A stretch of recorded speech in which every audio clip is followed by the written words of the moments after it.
ये देख रहे हो किसान दोस्तों आप, एक किसान साथी है, उसके खेत में बाजरा उसने डाल दिया। लगभग 7 से 8 दिन हो गए हैं और मैं आपको यहाँ पे दिखाना चाहूँ तो बाजरा है वो शायद आपको दिखेगा नहीं, और उसके अलावा जो खरपतवार है उसकी इतनी भरमार है। खेत आपको एकदम यहाँ पर ऐसे दिखेगा हरा भरा। इसमें थोड़ा सा मैं आपको दिखाऊं, बाजरा जो है ये आप देख सकते हैं, बाजरा है उसकी सिर्फ अभी 2 पत्तियां निकली हैं, और जो खरपतवार है उसकी आप लंबाई देख लें तो लगभग फिट भर का अपने पास में जो खरपतवार है वो हो गया है। तो आज इस वीडियो में इसी के बारे में हम बात करेंगे। है सभी प्यारे किसान साथियों का एक बार फिर से अपने इस YouTube channel village farming Alwar पे। तो दोस्तों, जैसा अभी मैंने आपको दिखाया कि किस तरीके से खरपतवार है उसने किसान साथी के खेत पर धावा बोल रखा है, तो आज इस वीडियो में इसी के बारे में हम बात करेंगे। तो आज पर्टिकुलर एक बाजरे की फसल के बारे में ही बात नहीं करेंगे, हम जानेंगे कि किस तरीके से हम जो अपनी फसलें हैं और जो अपनी ज़मीन है उसको खरपतवार से फ्री रख सकते हैं। तो इसके लिए आपको 2-3 काम करने पड़ेंगे। सबसे पहले तो आप, जब गर्मियों का सीज़न आता है, इस बार आपने देखा होगा कि टेम्परेचर कितना अधिक था, उसमें यदि आदमी बाहर निकले तो वो उसका मुंह जल जाए, तो इस तरह की गर्मी थी। तो इस तरह की गर्मी में यदि आप जो अपने खेत हैं उनकी गहरी जुताई करवा देते हैं तो उससे 2 फ़ायदे होंगे। पहला तो ज़मीन के निचले सतह में जो भी कीड़े मकोड़े या लट गोजा इत्यादि हानिकारक अपनी फसलों के लिए होते हैं जो कीट, वो बाहर आ जाएंगे, और इतना अधिक तापमान होता है कि वो सभी नष्ट हो जाएंगे। तो आपको जो कीड़े मकोड़े हैं उनमें जो आप पेस्टिसाइड का इस्तेमाल करते हैं उनसे निजात मिलेगा।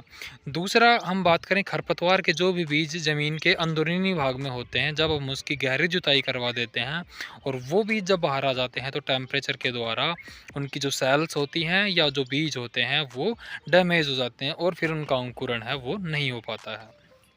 तो ये जो एक बेसिक तरीका है जिसके द्वारा आप अपने खेतों को खरपतवार से थोड़ा फ्री रख सकते हैं। उसके साथ में जब भी आप फसल निकाल लें तो उसके जो अवशेष हैं उनको पूरी तरीके से आप ख़त्म कर दें। उससे भी जो हमारी ज़मीन है वो खरपतवार से थोड़ा फ्री रहती है। तो आज हम इस मोथिया है उसके बारे में बात कर लेंगे, और पर्टिकुलर अभी जैसे बाजरे की फसल किसान साथियों ने लगा रखी है तो इसी के बारे में इस वीडियो का टॉपिक है वो आज हम रखेंगे। तो जो अपनी बाजरे की फसल होती है उसमें 2 तरह के आपको जो खरपतवार है वो देखने को मिलेंगे। एक खरपतवार आपके पास में होंगे चौड़ी पत्ती वाले, और दूसरे खरपतवार आपके पास में होंगे सकड़ी पत्ती वाले। तो यदि आपके फसल में बाजरे की फसल में चौड़ी पत्ती वाले सिर्फ खरपतवार हैं तो आपको अलग दवा का इस्तेमाल करना है, और उस दवा का नाम होगा एट्राजीन। एट्राजीन है वो आप मार्केट में ले सकते हैं, और लगभग 200-250 रुपये में 1 बीघा का जो अपने पास में एट्राजीन है वो आपको मिल जाता है। ये पाउडर फॉर्म में आता है, जिसका आपको 1 बीघा में जो 200-250 रुपये का अपने पास में 250 ग्राम या 500 ग्राम का एक पैकेट आएगा वो आपको स्प्रे कर देना है। तो लगभग 5 से 7 दिनों में चौड़ी पत्ती वाले जितने भी आपके पास में खरपतवार हैं वो सभी ख़त्म हो जाएंगे। दूसरा, हम बात कर लेते हैं कि सकड़ी पत्ती वाले खरपतवार हों और चौड़ी पत्ती वाले दोनों हों, तो उस केस में आपको एक दवा आती है कैलरिक्स नाम के, सिंजेंटा कंपनी का अपने पास में ये प्रोडक्ट है, और लगभग 850 या 900 रुपये की अपने पास में ये दवा है। तो आप ये ला करके और इसका स्प्रे निकाल दें। इसकी वीडियो पहले भी मैंने अपने चैनल पे डाल रखी है, तो वहाँ से आप देख सकते हैं। उसके साथ में एक इस समय इस परमानेंट एक ही खेत के बारे में आपको थोड़ा सा आप देखेंगे, आपको दूसरे जो खरपतवार हैं वो तो कम दिखेंगे, और उसके अलावा जो ये मोथिया अपने पास में है ये बहुत ही ज़्यादा दिखेगा। तो इसके लिए आपको मार्केट में एक दवा मिलेगी टेम्बोट्री 34.4% के फॉर्म में, तो वो दवा लेके आप उसका जो स्प्रे है वो एक बार। और यदि टेम्बोट्रिन की डोज़ के बारे में बात करें तो लगभग 250 से 300 ml दवा है, उसका 500 लीटर पानी में घोल बना करके और उसका स्प्रे करेंगे तो आपको अच्छा रिज़ल्ट है वो मिलेगा।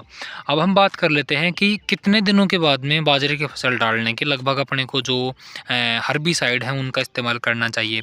तो चाहे आप जो मैंने आपको बताया अभी टेम्बोट्रिन इसका इस्तेमाल कर रहे हों, चाहे आप कैलरिक्स का इस्तेमाल कर रहे हों, या जो आप एट्राजीन है उसका इस्तेमाल कर रहे हों, सभी जो अपने पास में खरपतवार नाशी हैं उनका इस्तेमाल लगभग आप जब आपकी फसल 15 से 20 दिनों की हो जाए तो उस वक्त में करें। इससे पहले आप जो खरपतवार है, नासी है, उसका इस्तेमाल करते हैं तो वो हमारी बाजरे की जो फसल होती है उसको भी नुकसान पहुंचाने का कार्य करती है। तो उम्मीद है दोस्तों कि जो जानकारी मैंने आपको आज दी है वो आपके लिए हेल्पफुल ज़रूर होगी। ऐसा है तो आप वीडियो को लाइक कर सकते हैं, चैनल को सब्सक्राइब कर सकते हैं यदि आप पहली बार आए हैं तो मिलते हैं ऐसे ही किसी एक और नए वीडियो में। तब तक के लिए सभी किसान साथियों को राम राम।